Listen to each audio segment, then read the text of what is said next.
우리를 다시 살리소서. 자, 오늘 말씀은 바벨론에서 70년 동안 포로로 있던 이스라엘 백성들이 해방되어서 돌아온 후에 하나님 앞에 완전한 회복을 간구하는 기도입니다. 사실 의도한 것은 전혀 없는데 공교롭게도 지난주의 설교와 송구영 시인 예배 때의 설교와 오늘 말씀이 연결이 됩니다. 저도 설교를 준비하면서 이게 왜 연결이 되지? 그런 생각을 했습니다. 제가 의도하고 잡은 것이 아니기 때문에 그렇고, 사실 표어와 그 표어에 해당되는 말씀을 신년 예배 때 드리기 때문에 사실 이 표어는 오래전부터 이미 생각하고 있었던 겁니다.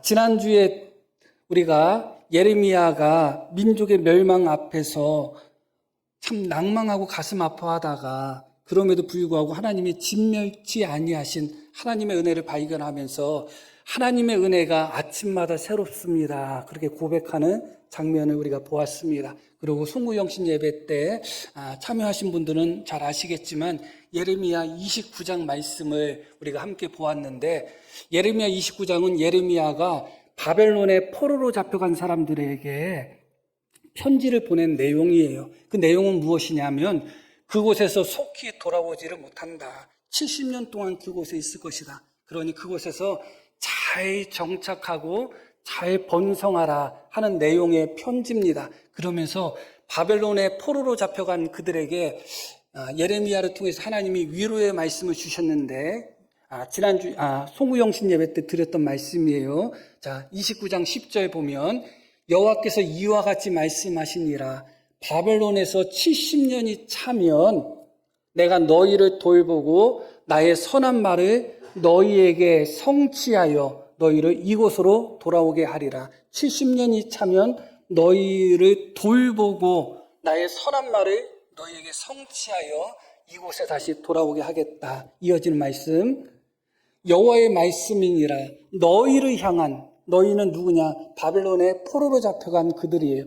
너희를 향한 나의 생각을 내가 안 하니 너희를 향한 나의 생각은 평안이지 재앙이 아니다. 너무 위로가 되는 말씀이잖아요. 나라가 망하고 또 그런 과정 속에서 포로로 잡혀가 있는데 하나님이 말씀하시기를 너희를 향한 나의 생각은 내가 잘 알고 있다. 너희가 생각할 때는 우리 망했구나, 우리 끝났구나, 하나님이 우리를 버리셨구나, 그렇게 생각을 하겠지만 너희를 향한 나의 생각은 다르다. 내가 알고 있는데 너희를 향한 나의 생각은 재앙이 아니고 평안이다. 너희에게 미래와 희망을 주는 것이다. 이게 누구에게 주신 말씀이라고요? 바벨론에서 70년 동안 포로 생활할 이스라엘 백성들에게 주신 말씀입니다.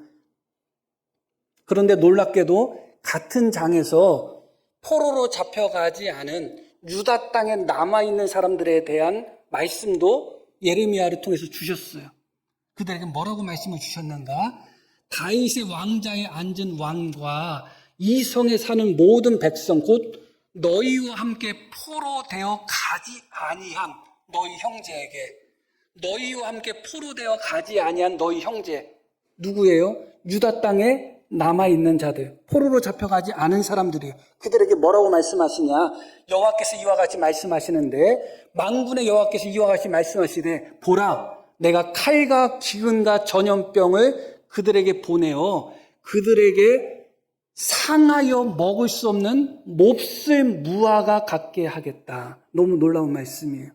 포로로 잡혀간 자들에게는 너희에게 번영을 주겠다. 너희에게 평안을 주겠다. 너희를 향한 나의 마음은 재앙이 아니라 평안이고 화평이다. 너희는 바벨론에서 포로 생활하는 동안에 번성하고 평안을 누려라. 그렇게 말씀하신 하나님이 이스라엘 땅에 남아있는 사람들에게는 뭐라고 말씀하시느냐? 이스라엘 땅에 남아있는 너희는 상하여 먹을 수 없는 썩은 무화과와 같게 하겠다. 그렇게 말씀하고 계신 거예요. 참 놀랍죠? 이 말씀대로 그대로 되었습니다. 그대로 되어서 실제로 바벨론에 포로로 잡혀갔던 사람들은 바벨론 땅에서 아주 번성했어요. 물질적, 경제적으로라도 번성했고, 정치적으로라도 번성했고, 사회적으로라도 번성했고, 믿음에 있어서도 훨씬 더 믿음의 성숙함, 신앙의 정체성을 훨씬 더 잘 지키고 있었어요. 우리가 아시는 바와 같이 회당이라는 것이 뭐 그전에도 있었지만 실제로 회당이 본격화된 것이 바벨론 포로 때부터입니다. 이스라엘 백성들은 성전을 중심으로 하나님께 제사 지내고 예배 드리는 그런 신앙생활을 했습니다. 그런데 성전이 무너졌고 바벨론으로 포로로 잡혀간 상태에서 성전이 없잖아요. 어디서 하나님께 제사 지내고 어디서 하나님께 예배를 드려요? 그래서 그들은 회당을 만들었습니다. 회당을 만들었고 그곳에서 하나님 앞에 제사 지낼 수 없는 것, 그것을 대신하여 철저하게 기도 생활과 말씀 연구하는 일에 매진했습니다. 오히려 훨씬 더 긍정적으로 작용한 거예요. 제사가 중심이 되었을 때는 이 짓하고 저 짓하고 내 마음대로 살고 속죄제 드리면 되지, 이렇게 형식적이고 이상한 신앙이 되었는데, 더 이상 성전이 무너지고 바벨론이라는 이방 나라의 포로 생활을 할 때 하나님 앞에 제사를 드릴 수 없으니까 이들이 철저하게 말씀으로 돌아갔어요. 말씀을 철저히 지키며 하나님 앞에 제사 지낼 수 없기 때문에 기도하는 사람들로 바뀌었어요. 그래서 오히려 포로로 잡혀갔던 그들의 믿음이 이전보다도 훨씬 더 경건하고 거룩하고 성숙한 믿음으로 그렇게 변해갔죠. 그 믿음뿐만 아니라 경제적으로다도 풍성했고 또 정치적으로다도 바벨론이라는 나라에서 높은 고위직에 올랐던 사람들이 참 많아요. 심지어 왕비도 나오고 국무총리와 같은 사람도 나오고, 그게 다 포로로 잡혀갔던 사람들 중에 다 이루어졌던 일들입니다. 실제로 하나님은 포로로 잡혀갔던 그들을 그곳에서 처음에는 어려움을 약간 경험했지만 번성하고 또 번성하게 하셨어요. 그런데 문제는 남아있었던, 유다 땅에 남아있었던 사람들에게는 몹쓸 무화과와 같게 만들겠다고 하신 이 말씀대로 유다 땅에 남아있던 사람들은 대부분 최하층에 속한 사람들, 뭐 농사하거나 혹은 뭐 그런 사람들이 많이 남아있었어요. 그런데 문제는 유다 땅이 황폐해지고 피폐해지고 성전도 무너지고 그러다 보니까 경제적으로라도 어렵고 뭐 정치적으로는 당연히 뭐 식민지 나라 백성이기 때문에 착취당하는 일들이 뭐 당연한 일이었죠. 그리고 믿음은 잘 지켰는가? 역시 그들은 믿음을 제대로 지키지 못했습니다. 그래서 도리어 바벨론 땅에 포로로 잡혀간 사람들이 훨씬 더 믿음도 잘 지켰고 훨씬 더 잘 먹고 잘 살았고 훨씬 더 풍요롭게 생활을 했습니다. 오히려 남아있었던 사람, 우리가 생각할 때 유다 땅에 남아있었던 사람들이 하나님께 더 복을 받아야 될 것 같은데 그러지 못했어요. 그래서 성경에서 남은 자, 그루터기를 이야기할 때 남은 자는 실제적으로 유다 땅에 남아있는 사람들이 남은 자가 아니었어요. 누가 남은 자였느냐? 오히려 바벨론 땅에 포로로 잡혀간 사람들이 남은 자였어요. 표면적으로 볼 때는 유다 땅에 남아있는 사람이 남은 자처럼 보이지만 실제적으로 하나님이 남겨두신 자들은 유다 땅에 남아있는 자들이 아니에요. 그들은 썩은 무화과와 같은 그런 사람들이었다. 오히려 바벨론의 포로로 잡혀갔던 그들을 남은 자로서, 믿음을 지키는 자로서 하나님이 붙들어 주셨던 것이죠. 이제 70년이 찼습니다. 70년이 차서 그들이 바벨론의 포로 생활을 마무리하고 드디어 본국으로, 본토로 돌아오는 말씀이 오늘 말씀 1절부터 시작이 되는 것입니다. 이렇게 나오죠. 여호와여 주께서 주의 땅에 은혜를 베푸사 야곱의 포로된 자들이 돌아오게 하셨습니다. 이제 70년이 찼습니다. 야곱의 포로된 자들이 돌아오게 하셨습니다. 이어지는 말씀, 주의 백성의 죄악을 사하시고 그들의 모든 죄를 어떻게 하셨다? 덮으셨습니다. 이어지는 말씀, 주의 모든 분노를 거두시며 주의 진노를 돌이키셨나이다. 주님의 모든 분노, 그들이 포로로 잡혀가고 나라가 망하고 성전이 무너진 것은 하나님의 분노의 결과였거든요. 그런데 지금에 와서는 하나님의 모든 분노를 어떻게 하셨다? 거두셨다. 주님의 진노를 돌이키셨다. 여기서 중요한 단어 중에 하나가 모든이라는 단어가 중요할 수 있어요. 왜냐하면 다음 절과의 관계 때문에 그래요. 2절도 보겠습니다. 다시, 주의 백성의 죄악을 사하시고 그들의 모든 죄를 덮으셨습니다. 모든 죄를 용서해 주셨습니다. 모든 진노를 하나님이 다 돌이켜 주셨습니다. 완전한 회복된 상태죠. 그런데 놀랍게도 이어지는 말씀 4절이 우리를 당황하게 만드는 거예요. 우리 구원의 하나님이 우리를 돌이키시고 우리에게 향하신 주의 분노를 거두소서? 이상하죠? 그 다음 절, 주께서 우리에게 영원히 노하시며 대대에 진노하시겠나이까? 3절 말씀 다시 볼게요.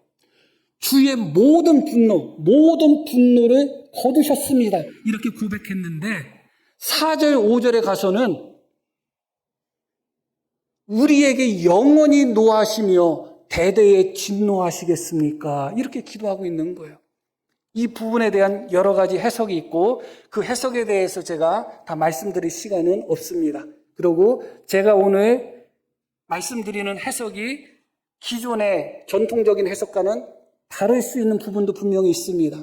그럼에도 불구하고 배경적인 말씀을 제가 왜 드렸는가?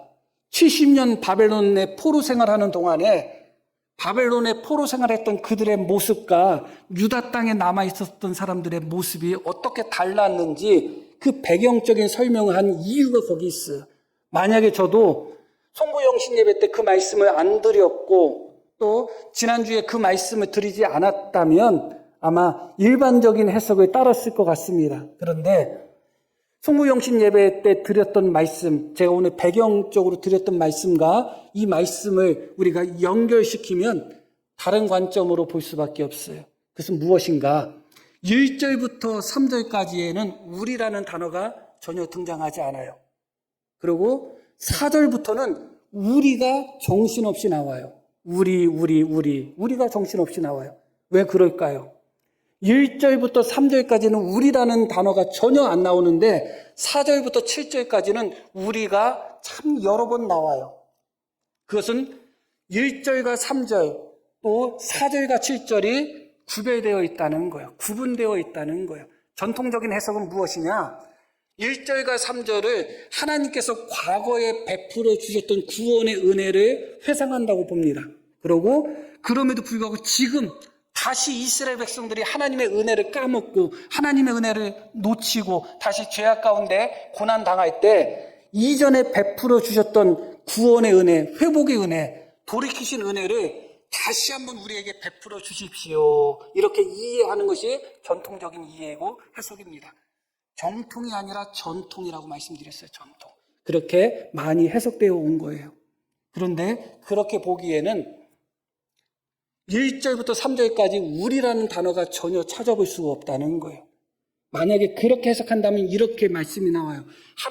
하나님께서 우리를 구원하셨고, 하나님 우리를 회복시켜 주셨고, 하나님 우리에게 죄를 용서하셨고, 우리에게 진노를 돌이켜 주셨습니다. 그런데 지금 우리가 다시 하나님 앞에 범죄하였사오니 우리를 다시 회복시켜 주십시오. 이렇게 이어져야지 정상이에요. 그런데 1절부터 3절까지는 우리가 전혀 없습니다. 어떤 차이인가? 1절부터 3절은 바벨론에서 회복돼서 돌아온 사람들의 상태를 이야기하는 거예요. 바벨론에서 70년 동안 그들은 사회적으로, 경제적으로, 종교적으로 번성함을 누렸어요. 그래서 심지어 그들 중에는 노래하는 사람을 개인적으로 고용할 정도로 부를 누렸던 사람들도 많았어요. 포로에서 돌아왔던 사람들이 종들을 데리고 돌아왔어요. 그리고 노래하는 사람들을 개인적으로 두고 있던 사람들이 그런 사람들도 막 데리고 올 정도로 바벨론 70년 동안 유다 백성들은 아주 번성하고 또 번성을 했습니다. 그런 상태에서 하나님이 그들을 이스라엘 땅으로 돌려보내신 겁니다. 그들 입장에서는 하나님이 온전히 그들을 회복시켜 주신 것이고 하나님이 그들에게 온전히 진노를 거두신 것이 되는 것입니다. 그런데 문제는 예루살렘 땅, 유다 땅에 돌아왔더니 그들은 어디에서 살아야 돼요? 유다 땅에서 살아야 되잖아요. 예루살렘에서 살아야 되잖아요. 그들이 성전을 재건하고 예루살렘을 다시 재건하기 위하여 돌아왔는데 이게 어떻게 된 거예요? 자기들은 바벨론 70년 동안 부족함이 없이 살았고 하나님이 그들을 온전히 회복시켜 주셔가지고 신앙적으로나 어떤 부분에 있어서도 정말 부족함이 하나도 없었습니다. 그런 그들을 하나님이 70년이 찼으니 예루살렘으로 돌아가라고 말씀하셔가지고 그들이 돌아온 것입니다. 그들은 온전히 회복된 상태예요. 그런데 온전히 회복된 바벨론에서 포로로 돼서 돌아온 사람들이 유다 땅에 왔더니 이 유다 땅은 그대로 황폐해져 있는 거예요. 나는 회복되었는데, 우리는 지금 회복되어 있는데 우리가 살아야 될 유다 땅은 황폐해져 있습니다. 하나님의 성전은 그대로 무너져 있고 예루살렘도 그대로 폐허가 되어 있는 상태인 것입니다. 어떤 생각이 들었을까요?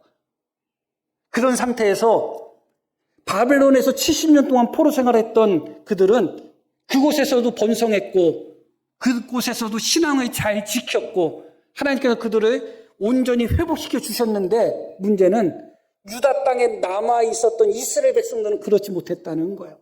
땅만 황폐인 것이 아니라 그들과 함께 해야 되는 본토에 남아 있었던 원래 유다 백성들의 신앙은 바벨론의 포로로 잡혀갔던 사람들의 신앙과 비교할 수 없을 정도로 타락해 있는 상태예요. 그들은 아직 회복되지 않았습니다. 우리가 바벨론에서 돌아온 사람들이라면 어떤 마음이 들까요? 하나님이 우리를 회복시켜 주셨습니다. 하나님이 모든 진노에서 우리를 돌이켜 주셨습니다. 하나님 영광 받아 주십시오 하고 바벨론에서부터 예루살렘에 돌아왔더니 예루살렘은 다 황폐되어 버렸어요. 그곳에 남아있었던 이스라엘 백성들, 유다 백성들은 제대로 신앙을 지키지 못하고 있어요. 그들은 아직 회복되지 않았어요.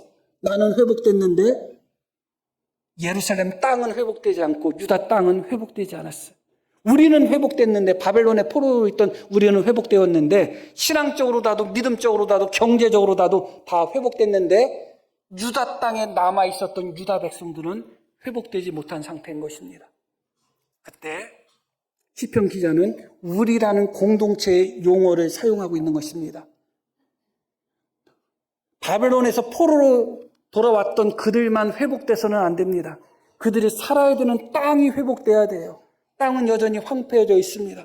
우리 성도님들 한 분 한 분이 몇 분이 신앙의 회복을 경험하고 믿음의 충만을 경험한다 할지라도 교회가 회복되지 못하면 우리가 신앙생활을 해야 되는 땅, 이스라엘 백성들이 돌아온 자들이 살아야 되는 땅이 바로 유다 땅이고 예루살렘 땅이었듯이 그 땅은 황폐해져 있죠. 우리가 신앙생활할 곳은 교회잖아요.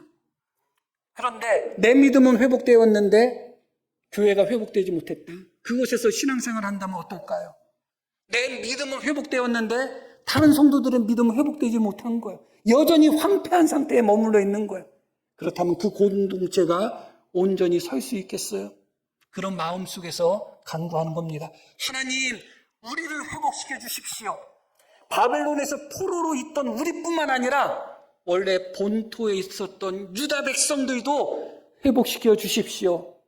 하나님, 우리를 회복시켜 주신 것처럼 우리가 살아야 될 이 유다 땅, 예루살렘 땅, 이 땅을 하나님 황폐함에서부터 회복시켜 주십시오. 그 기도가 바로 이 기도인 것입니다. 그런 의미에서 1절과 3절은 바벨론에서 포로로 있던 자들의 완전한 회복을 이야기하고 있고 4절부터 7절까지는 유다 땅의 황폐함과 유다 땅에 남아있었던 백성들이 회복되지 못한 상태를 보여주고 있는 것입니다. 그리고 이제 다시 하나의 공동체가 되어야 됩니다. 바벨론의 포로로 있었던 사람들과 유다 땅에 남아있었던 사람들이 하나의 공동체가 되어서 하나님을 섬겨야 돼요. 공동체가 회복이 돼야 됩니다. 우리가 회복돼야 되는 것입니다. 나만 잘 살고 나만 잘 먹고 나만 회복되는 차원이 아니라 우리가 회복돼야 되는 거예요. 나만 잘 믿고 나만 믿음 지키는 차원이 아니라 우리가 함께 믿음 지키고 우리가 함께 하나님을 잘 섬겨야 되는 것입니다. 실제로 바벨론에서 돌아온 사람들의 눈에 볼 때 유다 땅에 남아있었던 사람들이 눈에 차지 않았겠죠. 자기들은 오히려 이방에서조차도 믿음을 지키고 철저하게 구별된 신앙생활을 했는데 유다 땅에 남아있었던 사람들은 그러지를 못한 거예요. 그러니까 우리는 포로 생활에서도 믿음을 지켰는데 너희는 뭐야? 그런 생각이 들지 않았겠어요? 그럼 부정적인 의미로서 그렇겠죠. 그럼에도 불구하고 그들과 함께 해야 되는 것입니다.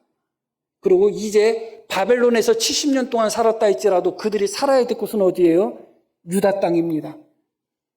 가장 풍요로운 나라에서 살았던 사람들이 가장 비참한 나라로 돌아온 것입니다.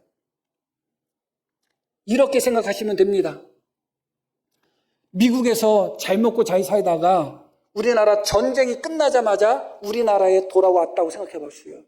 어떤 생각이 들겠어요? 자기는 미국에서 잘 먹고 잘 살고 성공했는데 한국에 왔더니 고국이라고 해서 왔더니 전쟁으로 말미암아 다 황폐해져 있어요. 지금 그 말씀, 그 부분이 오늘 시편의 배경이 되는 것입니다.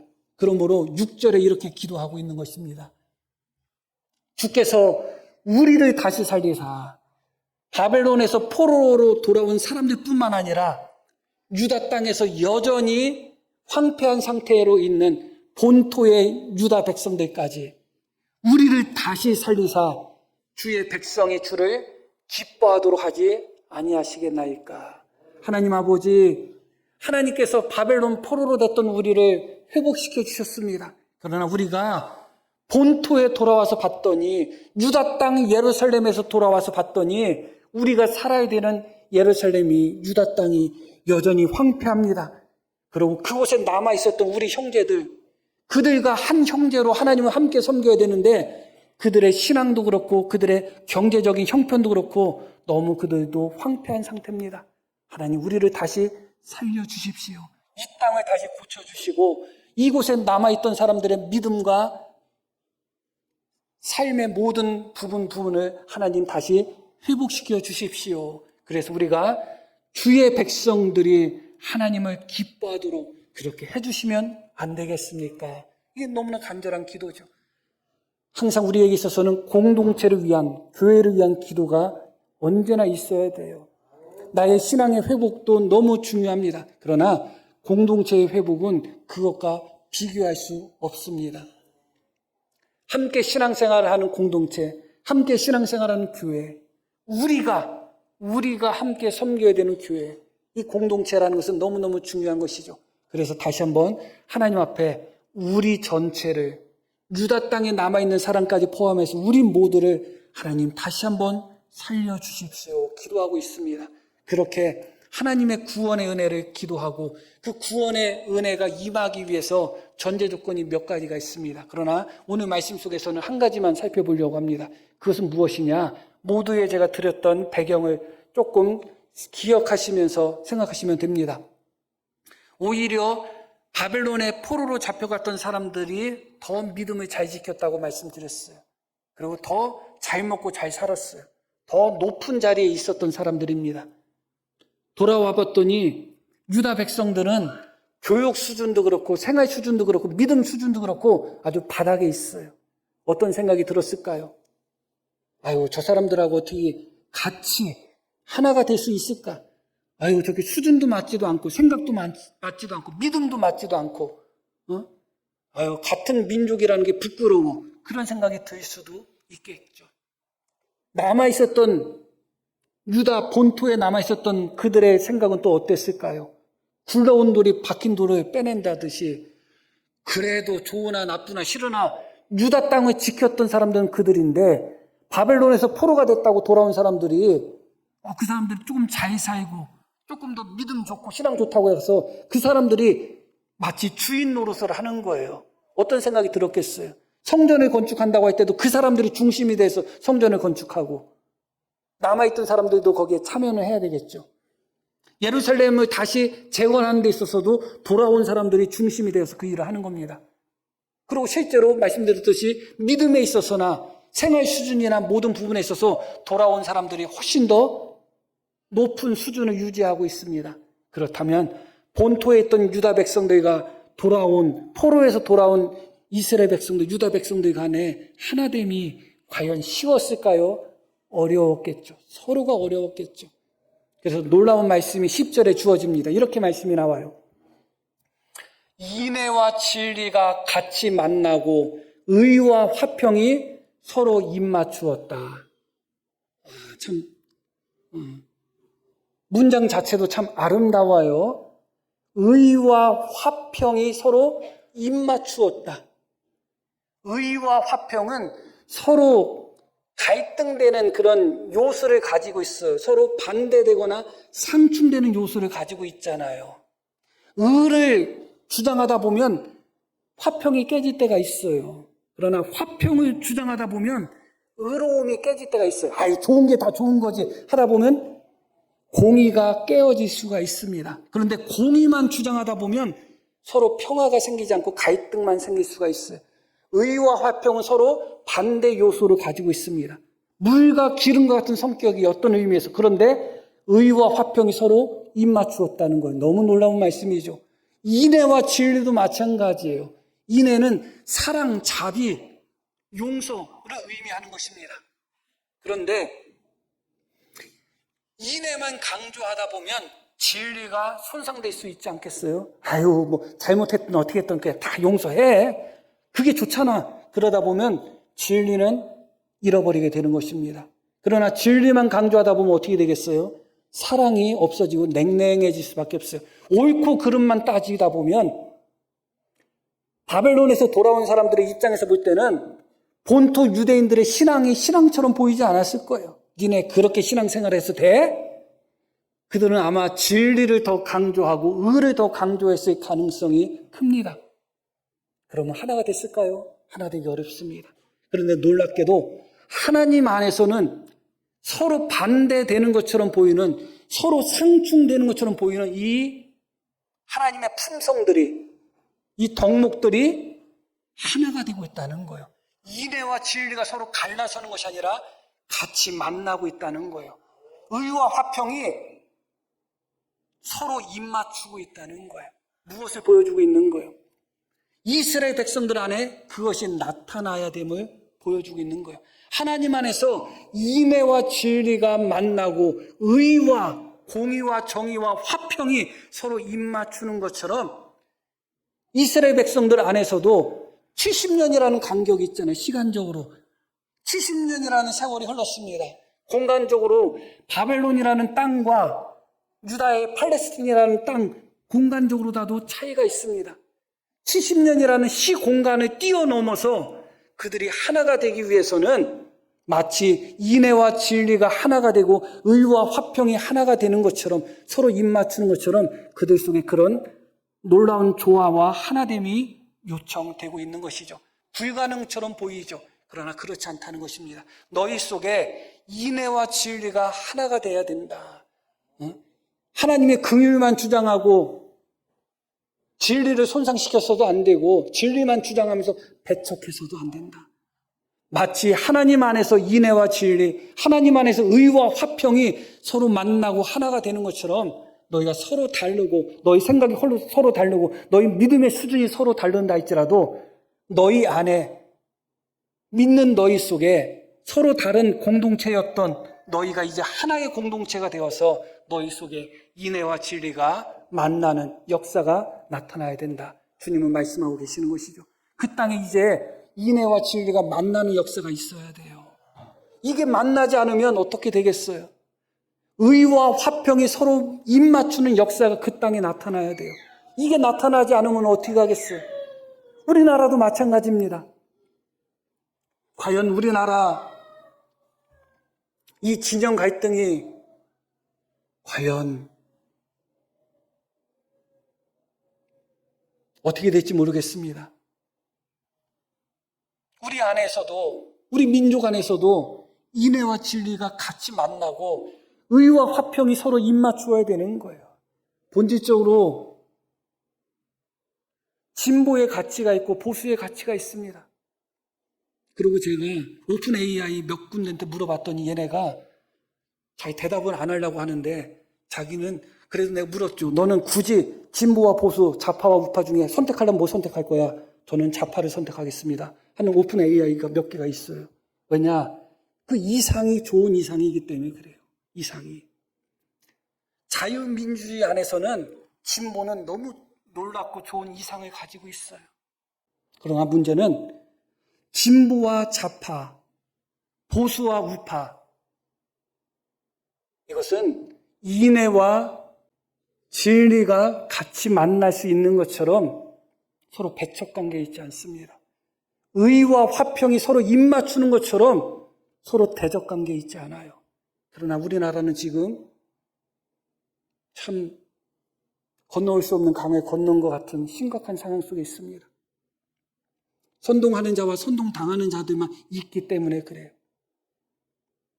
우리나라와 같이 한 민족이라고 하면서 이념 하나 때문에 서로 죽이고 살리고 서로 욕하고 서로 저주하며 둘 중에 하나만 살아야 된다고 할 정도로 끝장전을 치를 정도로 심각한데, 이스라엘 민족들이 그런 모습을 보였다고 생각해 보시기를 바랍니다. 포로에서 돌아왔던 그들의 모습이, 우리는 너희보다 믿음도 더 잘 지켰고 너희보다 사회적으로라도 훨씬 더 지위가 높고 너희보다 경제적으로라도 훨씬 더 부자야, 너희는 우리와 함께 할 수 없어 하며 그들을 배척하고 그들은 멀리했다면 어떻게 되겠어요? 반대로 본토에 남아있던 유다 백성들이, 여기는 원래 우리 땅이야, 우리가 70년 동안 지켰어, 너희는 포로 생활하면서 다른 나라에서 살면서 왜 지금 와서 주인 행세해, 그랬다면 어떻게 됐겠어요? 하나님의 회복의 은혜가 나타나겠어요? 안 나타나죠. 하나님의 회복의 은혜가 온전히 나타나기 위해서는 하나됨의 역사가 나타나야 되는 거예요. 인애와 진리가 같이 만나는 역사, 의와 화평이 서로 입맞추는 역사가 나타나야 돼요. 우리나라도 마찬가지예요. 우리나라가 더 잘 사는 나라, 더 행복한 나라가 되기를 원하잖아요. 좌파와 우파가 입을 맞출 수 있어야 되는데, 입 맞춘다는 표현이 이상하지만 너무너무 가슴 아픈 현실 속에 살아가고 있는 것입니다. 이렇게 그들이 출신 배경이나 사회적인 위치나 믿음의 수준의 차이에도 불구하고 우리는 한 민족이다, 하나님 우리를 회복시켜 주십시오 하면서 마치 인애와 진리가 같이 만나고 의와 화평이 서로 입맞추는 것처럼, 물과 기름이 하나로서 조화되는 것처럼 그들이 하나가 될 때 하나님의 완전한 회복의 역사가 나타나는 것입니다. 하나님의 완전한 회복의 역사가 이어지는 말씀 12절에 이렇게 나옵니다.